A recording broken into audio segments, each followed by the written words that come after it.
તમે જોયું હશે મનરેગાનું કૌભાંડ આપણે બહાર પાડ્યું, નકલી કચેરી અહીંયા સિંચાઈની બોડેલીમાં આપણે બહાર પાડે, ટેટ પાસ ઉમેદવારો માટે આપણે અહીંયા રેલીઓ કરી, પોસ્ટ મેટ્રિક શિષ્યવૃત્તિ બંધ કરી દેવામાં આવે, આપણા બાળકો ઉચ્ચ અભ્યાસ માટે વર્ષોથી પોસ્ટ મેટ્રિક શિષ્યવૃત્તિ મળતી હતી, જેના આધારે આપણા યુવાન અને યુવતીઓ મેડિકલમાં જતા, જીએનએમમાં જતા, ફાર્મસીમાં જતા, બીએસસીમાં જતા, ડિપ્લોમા કરતા, ડિગ્રી કરતા.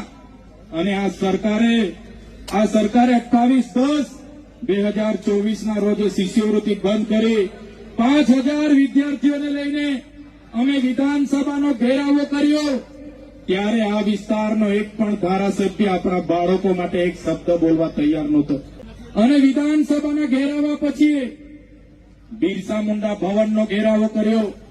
વિધાનસભામાં સરકાર સામે મારી લડાઈ થઈ ગૃહમાં. મને એક દિવસ માટે સસ્પેન્ડ કરવો પડ્યો.